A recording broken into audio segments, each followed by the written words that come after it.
Hey, it is Rashida from Sheeta's on the Loose, and I am here today to tell you about my experience going to the Mexican Consulate in Miami to apply for Mexican residency. Now, I haven't done it yet. I'm going there today, but what I wanted to do was show you what I'm taking with me for my application. So my appointment is today. I have a bunch of stuff that I had to get together, and I have all of that stuff to show you. Let's go. After I made the appointment with the Mexican embassy, they sent us an instructional email, and the instructions from the Miami consulate for temporary and permanent residency based on economic solvency differ from the requirements from Mexico in general. So the instructions that the country of Mexico give you on their website are different. The biggest difference is that, let me show you. The main difference is that to qualify for permanent residency, you have to present a letter or proof of Social Security Administration or U.S. government agency stating expressly that you are a pensioner and the amount of money which you receive on a monthly basis for the last 6 months.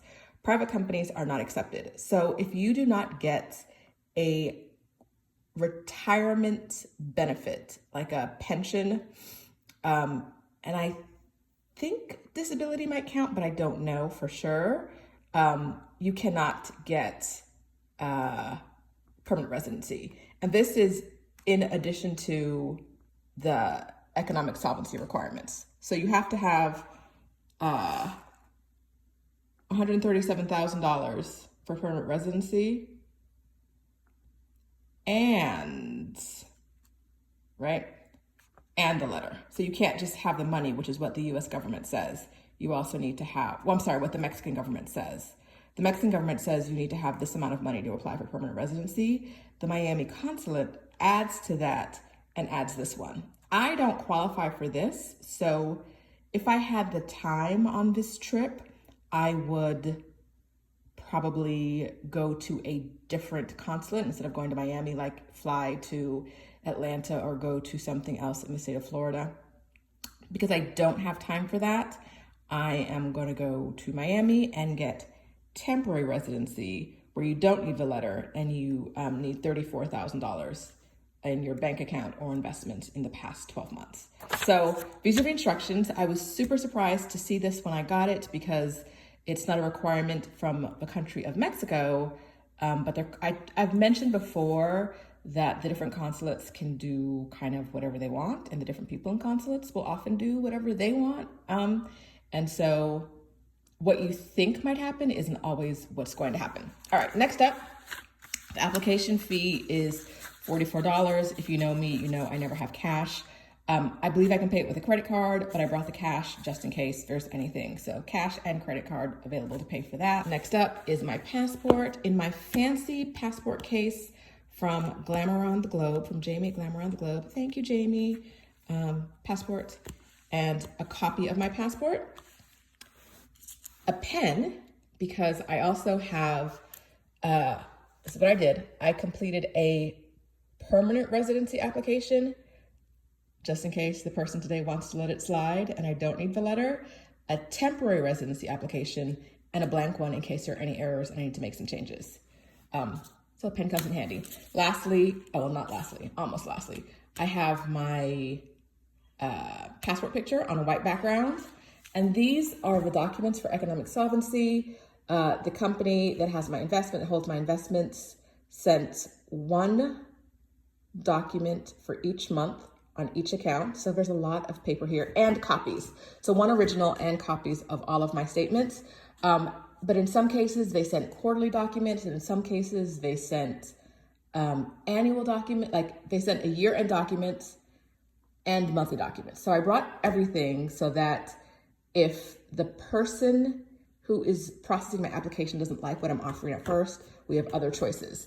So these are my money documents, paper application, pen, bringing a blank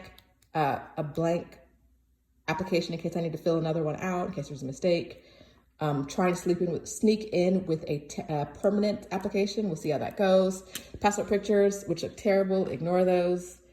Passport, copy of the passport, cash, and email instructions so that there's no debate about what they told us. All right, y'all, that's it for now. I will give you more info as the day progresses. Hey, I'm here to follow up on my visits to the Mexican Consulate in Miami to get my residency visa. Y'all, it was an ordeal. Getting there was easy. I got seen right at my, maybe like 5 minutes after my appointment time. It was one of the smoothest, easiest, getting to the appointment was super easy, parking across the street. The actual appointment itself was a nightmare. I don't want to say too much because I don't want to, I was approved, yay, I should tell you that. I was approved for the visa, not the one I wanted, but I was approved for the visa, the residency visa. So I have some more finalization stuff to do in Mexico, but after I do that, I just have to go to an office one day. Once I do that, I will officially have Mexican residency, and I don't want anyone to see this and try to take it away from me. But I will tell you that Mexico added some stringent requirements that aren't anywhere Miami added these stringent requirements that aren't anywhere to be found in the information the Mexican government provides you. And they added requirements that aren't being asked for in other consulates in the US. Also, there was a time where the person I was talking to would only speak Spanish, fine, and wanted to know if I understood, wanted to know my level of Spanish, okay. And I was like, hey, I understand you, but I'll be able to give you much better responses if I respond in English. And that man went off on me, and I started by saying like, oh, I apologize, I didn't realize that there would be like a language test as part of this. And he went off on me and told me I wasn't allowed to argue with him, and this is the way it is. And I know many people who've gotten Mexican residency at other consulates, and the entire appointment was handled in English, which is why I wasn't expecting this Spanish language component, because it's technically not a requirement in Mexico. But in Miami, all bets are off. So my mom went before me, and she had a terrible time. Same person, there's only one person who does it, which is why I'm saying don't go to Miami. There are people who picked up when we went to pick up our visas, there are some men who picked them up immediately after us, and they had a terrible time as well. They expressed that they had a terrible time as well, because there's something about, doing your job. If you don't like your job, it can come out in many ways. And I don't know if that man didn't like his job or he didn't like people, just humans, but overall, I would never send anyone to the Miami office.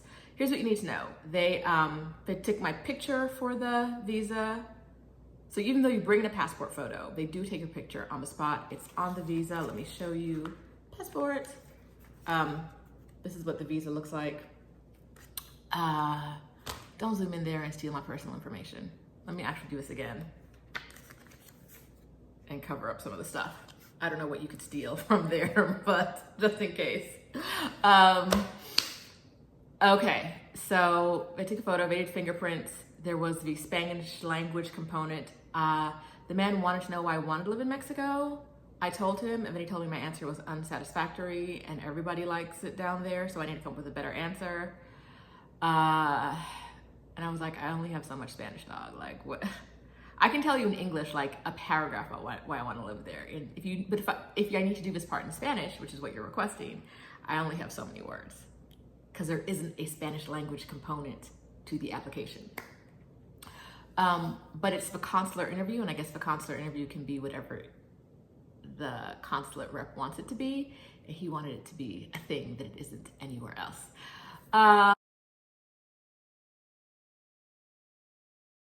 So why do I want to be there? How am I going to support myself? Which I found to be an interesting question, because I am coming down on the economic solvency visa, which means Mexico is looking at this and saying, you have enough money to live here. We're not worried about you.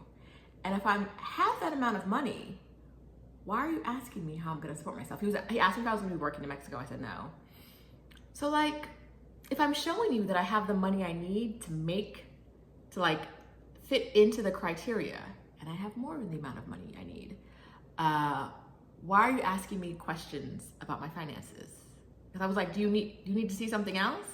Anyway, about the finances, I brought down copies and originals because that's what it says on the documents. He didn't even look at the originals. He just took the copies and kept them, and that was it. And I was like, well, why did I could have just printed something off if that's all you needed. But do whatever the instructions say. The instructions said copies and originals of everything. He didn't even look at the original, except for my passport. He didn't look at the original of anything. With my mom, he went through the passport and looked at every stamp in her passport and all the time she'd been to Mexico and asked her about them, why she was going, what she was doing. He didn't do that with me. He did other stuff. It was just, my mom at the end of the appointment said that in all her decades of being on this planet, no one has ever spoken to her the way that man spoke to her. So she was displeased.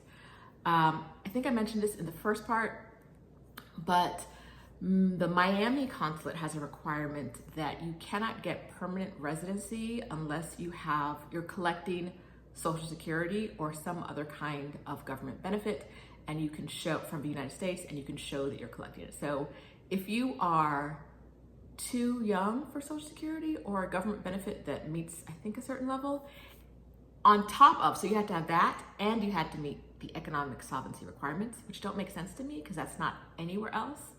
You have to have X amount of money in the bank or in investments, and you had to be collecting Social Security. That and isn't part of the technical requirements for Mexico. It was part of the requirements for Miami. I asked the guy if it was possible to not do that, and he was like, don't argue with me. I just asked a question. I wasn't arguing. I just asked. So I don't know what else to tell you besides bring everything it says to bring, and don't go to Miami. So my mom did not think it went so bad for my mom, but she did not think she was going to be approved.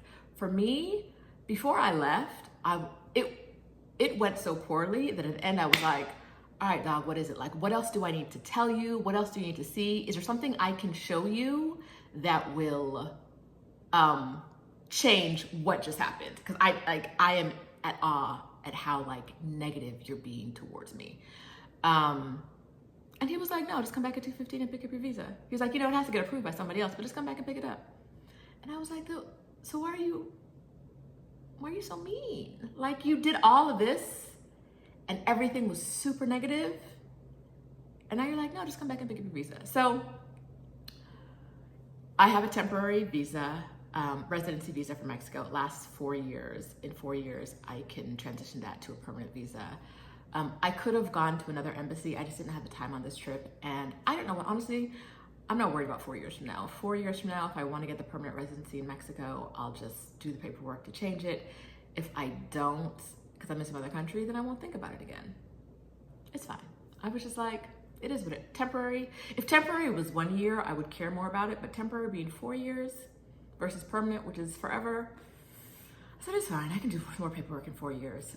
The application fee is $44. The application, you can get it in English, and it's about a page and a half, 2 pages. It's super easy. It's just like, what's your name? What's your phone number? Have you been arrested in Mexico? Have you been arrested abroad? Have you ever been deported from Mexico? Super easy to do. So I definitely, if you're thinking about getting Mexican residency, I definitely recommend going for it. Showing, if it's through economic solvency, I think it's around $34,000 you need for temporary residency and $143,000 for permanent residency. So once you have copies of your financial documents, it's super easy. The rest of the process is super easy. Passport photo. I gave all the requirements at the beginning of this video. Just don't go to Miami if you can avoid it. I hear Atlanta is good. Go there. Don't go to Miami. If anyone's from Miami is watching this, hi.